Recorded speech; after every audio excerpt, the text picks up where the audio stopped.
Fala, meus lindos aí, meus lords e minhas ladies. E aí, galera, como é que vocês estão aí? Espero que esteja todo mundo bem e estejam estudando aí. E nós vamos dar continuidade aqui nessa aula ao nosso conteúdo que está lá no seu material SAI, na página 725, tá bom? Estrutura da Terra e eras geológicas. Galera, para a gente falar da estrutura da Terra, nós temos que entender primeiro como foi que ela surgiu. Tem a famosa teoria do Big Bang, né? Onde houve uma explosão no espaço e, mediante essa explosão, formou-se a Terra há aproximadamente 4,6 bilhões de anos atrás. Bom, eu trouxe aqui uma linha do tempo para nós darmos uma analisada nessa estrutura de formação, nessas eras geológicas aí. Lembrando que o tempo essa cronologia dividida aí em eras, períodos, entendeu? Há anos, milênios e por aí vai. Até chegarmos aí à casa das horas, minutos, segundos, ele vem aí na regressiva, beleza? Pois bem, dentro dessa cronologia, trago aqui para vocês, 4,6 bilhões de anos atrás, formação da Terra, segundo os estudiosos aí, tá bom? Esse período aqui, as eras, elas são divididas em um período pré-cambriano, veja só que vai até aqui meados de 600 milhões de anos atrás. Depois dele nós temos o período paleozoico, ok? Vamos já caracterizá-lo, até 230 milhões de anos. Nós temos o período mesozoico, o período cenozoico, ok?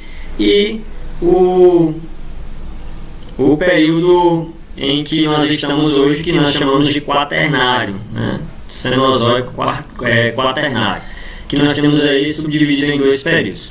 Então vamos começar lá pelo início, lá, né, pelo surgimento do planeta Terra. Quero chamar a atenção de vocês para uma coisa. Aqui na formação da Terra, quando ainda não havia vida, a Terra era uma bola de fogo incandescente que foi resfriando, vocês já sabem, lembram de todo o processo lá. Esse período aí é chamado de Arqueozoico, tá bom? Dentro dessa linha do tempo pré-cambriano, ele é chamado de Arqueozoico, ou ainda trago outro nome para você, pode ser chamado de Azoico, ou seja, o significado da palavra é que não possui vida. Por isso aí é a característica desse período. Bom, nesse período aí surgiram os primeiros escudos cristalinos, que são aquelas rochas mais resistentes, as rochas magmáticas, que nós vamos aprender sobre elas daqui a pouquinho aí, né? Houve a formação dos relevos mais antigos, né? Isso aí há 4 bilhões de anos atrás. Seguindo essa linha do tempo, veja só, a formação das rochas antigas, essas rochas nós chamamos de rochas magmáticas ou rochas ígneas, né? Lembra que no interior do planeta, nós vamos ver a estrutura da Terra, o interior do planeta é formado por uma massa pastosa incandescente chamada de magma, né? Esse magma é composto de ferro, níquel, zinco, manganês, tudo isso derretido forma uma massa pastosa incandescente chamada de magma. Esse magma, ao solidificar, ele forma as rochas. São as chamadas rochas magmáticas, porque se formaram diretamente do magma. Né? Pois bem, nós tivemos aí ao longo desse período pré-cambriano as primeiras formas de vida primitiva, né? A formação dos primeiros seres, né, microscópicos nesse período aí, entre mais ou menos 2 bilhões de anos atrás aí, e nós tivemos aí a formação de algas, de bactérias, tá bom? E ao passarmos para esse período, uma coisa interessante que eu lembrei aqui, nesse período proterozoico, né, dentro dessa área do pré-cambriano existe um outro uma outra classificação que nós chamamos de proterozoico, ocorreu também aí um acúmulo de oxigênio na atmosfera, tá bom? Isso aí foi o que possibilitou a formação desses seres que eu falei aqui para vocês. São seres unicelulares, né? Então, se liga nesse período aí. Bom, adentrando o período paleozoico aí a 550 a 250 milhões de anos atrás, a superfície terrestre nesse período aqui, ó, esse períodozinho paleozoico aí, ela passou por grandes transformações, muito importante. Surgiram os conjuntos de montanhas, os Alpes lá na Europa, as regiões de maior altitude no globo surgiram nesse período aí. Os Alpes lá da Escandinávia, né, lá na Europa. A estrutura geológica desse período aí já não era somente magmática, houve já uma modificação devido à temperatura, à pressão. Surgiram aí as rochas metamórficas, as rochas sedimentares, né? A gente vou já mostrar aqui para vocês nessa linha do tempo. E houve a formação também nesse período das grandes florestas. A gente vai ver aqui das plantas terrestres, né? As glaciações, o surgimento de insetos também foi nesse período aí, dos répteis, tá bom? Então tá aqui, ó, ao longo dessa linha do tempo paleozoica, nós temos aí o surgimento, né, das rochas sedimentares, das esponjas, dos protozoários, rochas sedimentares antigas, eu falei para vocês agora há pouco, ó. A formação dos animais marinhos, dos grandes animais marinhos, dos peixes, das áreas florestais, que eu acabei de relatar para vocês, dos primeiros anfíbios, dos insetos que foram nesse período, formação dos répteis, tá? Então, nesse período aqui paleozoico é que houve, digamos assim, o povoamento, né, e o surgimento da fauna e o povoamento dessa fauna pelo nosso planetinha aí, tá? No período que nós chamamos de Mesozoico, o meio desse período, Paleozoico o início, o Mesozoico o meio e o Cenozoico não é o fim, mas é o que nós estamos nele agora. Nesse período que nós chamamos de Mesozoico, aqui ó, nós tivemos aqui ao longo desse período aí um intenso vulcanismo nessa região, um período de tormentas, literalmente, de explosões vulcânicas, derramamento de lavas, né, em diversos locais do mundo, inclusive aqui no Brasil. Nós temos vulcões antigos aí datados, inativos, é claro, datados desse período. Nesse processo mesozoico houve um processo de sedimentação ali do fundo do oceano, tá? Houve uma compactação do fundo do oceano dentro de uma estrutura geológica. Nesse período mesozoico aí começou aí a divisão que nós vamos entender dentro da deriva continental já, a divisão da Pangeia, a separação da Pangeia. Surgiram os répteis aí maiores, os famosos dinossauros nesse período aí, grandes animais mamíferos, e as plantas passaram a se desenvolver mais ainda, tá bom? Aqui eu estava falando para vocês dos mamíferos, o desenvolvimento das plantas. Uma coisa interessante que eu estava esquecendo aqui, a formação, né, do petróleo, do gás natural, recursos energéticos que nós utilizamos hoje. Boa parte que nós utilizamos aí iniciou o processo de formação deles nesse período mesozoico aí, tá? Os grandes répteis que eu falei para vocês agora há pouco, e a formação das cadeias de montanhas aí, tá?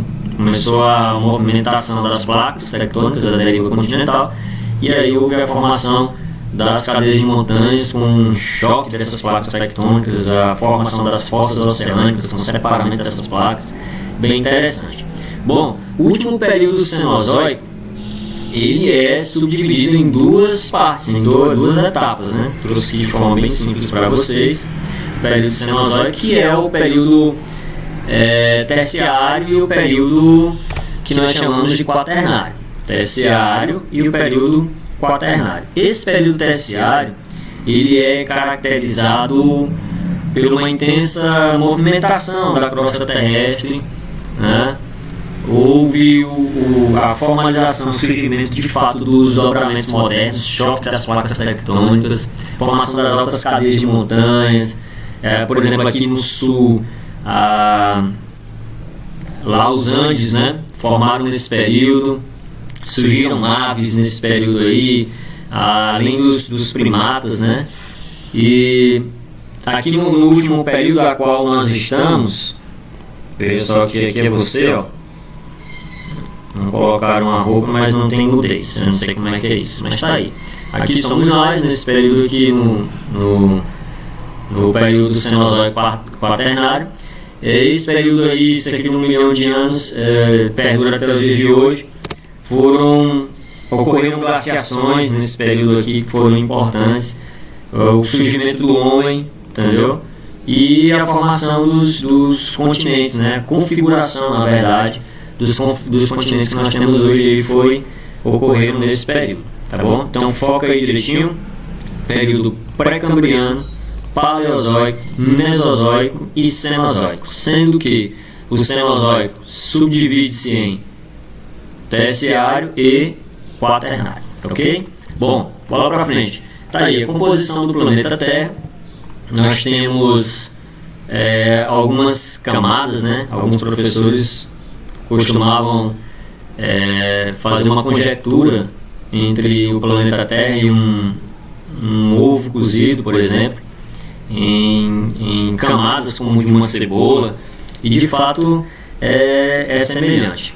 Nós vamos começar de dentro para fora, fica mais ou menos assim. Ó, toda essa região aqui, ó, nós chamamos de magma. A parte sólida que nós temos aqui, onde nós estamos habitando, é a camada mais fina, menos espessa. Aqui no interior nós temos o núcleo. Esse núcleo, né, ensino médio, vocês não vão encontrar mais como esse simplesmente núcleo. Núcleo interno, núcleo externo, né? Na verdade, esse núcleo ele também é chamado de nífe. E um detalhe, esse núcleo, questão já cobrada em Enem, esse núcleo ele não é uma massa pastosa como está aqui no manto interno e no manto externo, né? A densidade dele, a pressão, ele é literalmente uma bola de ímã, e esse ímã é o que proporciona a gravidade que nos prende ao Sol e que também nos prende à Terra, entendeu? É sólido, lembrem-se disso, tá bom? Essa camada mais interna, ela é sólida. O nífe, o núcleo interno é sólido. Nós temos a parte após o núcleo interno, que é chamado de núcleo externo. Nós temos o manto interno, que é chamado de mesosfera. Se liga nessa nomenclatura que ela é importante. Nós temos a outra camada do manto, que ela é chamada de astenosfera, tá ela aqui, ó, astenosfera. E a camada mais superficial, qual nós estamos aí, que é a litosfera. Ok? Uma informação interessante. Essa litosfera, ela tem variações de espessura, né? É claro. O homem até hoje só conseguiu perfurar 13 quilômetros, né, com um maquinário e tudo, devido à medida que a profundidade aumenta, a temperatura também aumenta, né, e não se tem condições de perfurar mais ainda. Então, professor, viagem ao centro da Terra, balela, bobagem, filme da sessão da tarde da rede de lixo de televisão. Não entre nessa. Tá bom? O homem só conseguiu perfurar com um maquinário específico 13 quilômetros, né? Se você quiser saber que maquinário é esse, eu indico para você o filme Armagedon. Muito bom, é o mesmo material que eles utilizam para perfuração de petróleo, né? Perfuração de plataformas oceânicas, né? É o mesmo maquinário que eles utilizaram para perfurar, e o homem só conseguiu até hoje 13 quilômetros, beleza?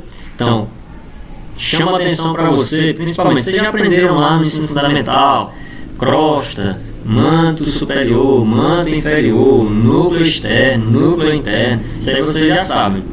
Agora, essa nomenclatura é interessante, tá bom? Ó, qual a nomenclatura, professor? Repete. Núcleo, nífere. O manto subdivide-se em mesosfera e astenosfera. E a crosta, litosfera. Sendo que a crosta ela ainda vai ter uma outra subdivisão bem interessante que eu trago aqui para vocês. Ó.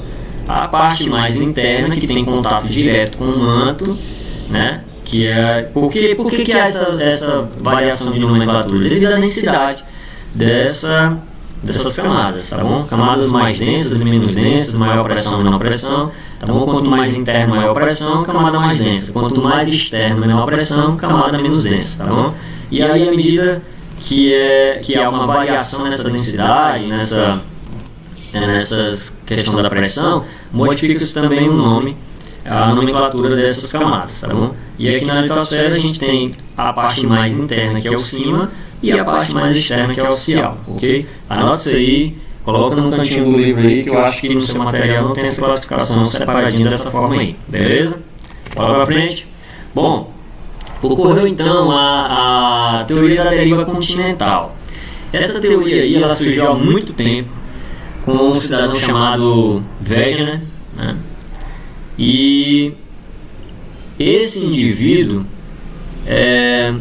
ele mapeou alguns pontos da Terra e desconfiava-se, né, que os continentes eles estavam unidos anteriormente, né?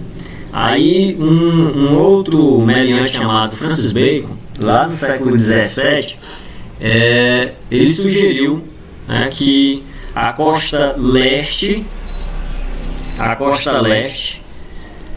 da América do Sul e a costa oeste, cadê o mouse aqui? Costa leste da América do Sul e a costa oeste do continente africano, né? Ele sugeriu que eles encaixavam perfeitamente, tinham características semelhantes, né? A partir daí passaram a estudar essa tese, essa teoria, né? Ela é levantada por Francis Bacon, século XVII, e lá no início do século XX, volta de 1910, 1912, né? O Alfred Wegener formulou a teoria da deriva continental, né? de que os continentes, as placas tectônicas, né? Que a parte da crosta terrestre era formada por placas tectônicas, e essas placas estavam flutuando sobre o magma, né? E acabavam se afastando ou se aproximando, dando a configuração que nós temos hoje dos continentes, né? Essa configuração, segundo a teoria, iniciou-se com a Pangeia, período permiano, há 250 milhões de anos atrás, em que havia um bloco único no mundo de continentes. Esse bloco passou a se separar lá no Triássico, 200 milhões de anos. Tínhamos a Aurásia, que é o continente da Ásia e Europa juntos, né? E a Gondwana, que era a América e a África, né? E a proximidade com a Oceania, também ali unidos, né? 135 milhões de anos atrás esse movimento tornou-se mais intenso, essa configuração de movimentação das placas. Falam os cientistas que a densidade do magma começou a diminuir um pouco, as placas começaram a se movimentar numa velocidade maior. Chegamos ao período Cretáceo, onde nós já temos quase a configuração que ocorre hoje no continente, né? E devido de 65 milhões de anos para cá, até os dias atuais, chegamos a essa configuração de América, África, Ásia e Antártida, onde essas placas elas continuam se movimentando. E algo interessante que eu gostaria que você soubesse é que os cientistas afirmam que essas placas elas se deslocam 1 centímetro ao ano, né, dentro da normalidade. Se ocorrer alguma explosão no interior do planeta, algum aumento de pressão, algum deslocamento anormal, são fatos específicos, e isso aí pode ocasionar abalos sísmicos, né, os terremotos, pode ocasionar os tsunamis, né, como ocorreu na Indonésia alguns anos atrás, e isso é decorrente de anormalidades aí no interior do planeta, na movimentação dessas placas tectônicas. Mas o normal que eles falam é 1 centímetro ao ano, ok? Para esclarecer melhor o deslocamento dessas placas aí, elas podem ocorrer dessas 3 formas. Fiquem ligados que isso aqui é muito cobrado no Enem. dessas três formas. Nós temos o limite divergente, né, onde essas placas, elas literalmente, elas se separam. Isso aqui vai formar as falhas tectônicas. Deixa eu ver se eu consigo escrever aqui. Vai formar as falhas tectônicas. Meu mouse é péssimo. Vai formar as falhas tectônicas nas dorsais oceânicas. A principal delas, a falha de Sanders, né? Esse movimento, o magma está aqui embaixo, ele vai fazer com que essa placa se desloque em sentidos contrários, ó, tá bom? Essa placa aqui se desloca aqui, ó, para a direita, e essa outra placa se desloca aqui para a esquerda. E isso faz com que, por que isso ocorre? Porque o magma nessa região faz com que essas placas se desloquem nesse movimento. Esse movimento do magma no interior nós chamamos de epirogênese. Epirogênese é esse movimento aqui, ó, tá bom? Que a Terra faz, que o magma realiza e faz com que a crosta terrestre se afaste. O limite divergente, está aqui, ó, divergência entre as placas, né? Epirogênese, formando principalmente as falhas tectônicas. Outro movimento, vou pular o transformante, vou para cá para o movimento contrário ao das falhas. Nós vamos ter aqui, ó, o que nós chamamos de limite convergente. É quando o movimento do magma faz isso, ó, tá bom? Fica circulando nessa direção, ó, nessa direção, e vai fazer com que essas placas, elas se choquem, elas se aproximem. Esse movimento aqui nós chamamos de movimento orogenético. É uma orogênese. Isso aqui vai formar aqui, ó, as cadeias de montanhas. Vai formar as cadeias de montanhas nessa região. Ok? Formar as cadeias de montanhas. Nós chamamos essas cadeias de dobramentos modernos. Não esqueça disso. Essas cadeias são chamadas de dobramentos modernos, tá bom? E nós temos o terceiro movimento, que é o movimento aqui de deslizamento. Nós chamamos isso aqui de limite transformante. Isso aqui já foi cobrado em Enem também, então fiquem ligados nisso aí. É um deslizamento das placas. As placas, elas ficam, eu não gosto de utilizar muito esse termo, não é muito bonito, mas a verdade é essa, elas ficam se esfregando uma na outra, né? Ficam se grosando uma na outra aí. Professor, e como é que isso ocorre? Geralmente esses movimentos, eles são mais intensos, inclusive, do que os de convergência, e o de divergência, que é orogênese e epirogênese. São mais constantes, digamos assim. Isso aí causa os abalos sísmicos aí, os movimentos sísmicos em diversos lugares do mundo.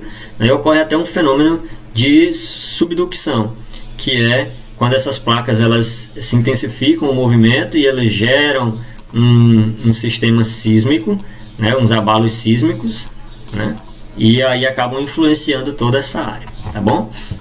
Bom, nós temos aí, dentro dessa formação dessa estrutura do planeta, a formação de 3 tipos de rochas. Essas rochas se formam, em sua maioria, provenientes do magma. Vocês viram lá no período que nós estudamos agora há pouco aí, lá no Mesozoico, né? E no Paleozoico, a formação do magma, lá no Paleozoico, a formação das rochas magmáticas e a formação das rochas sedimentares no período Mesozoico. E aqui nós temos 3 tipos básicos. As rochas sedimentares, né, que são rochas não tão resistentes, são rochas que se degradam com maior facilidade, sofrem a influência maior dos agentes exógenos, vento, sol, chuva, entendeu? Trouxe aqui para vocês 3 exemplos: o calcário, tem o arenito e o chert, entendeu? Que são tipos de rochas sedimentares. Tem a brita também, tem inúmeras outras, que vocês podem estar pesquisando aí depois. A rocha, ao contrário da mais resistente, da menos resistente, nós temos a mais resistente, que é a rocha ígnea. Essa rocha ígnea, ela também pode ser chamada de rocha magmática.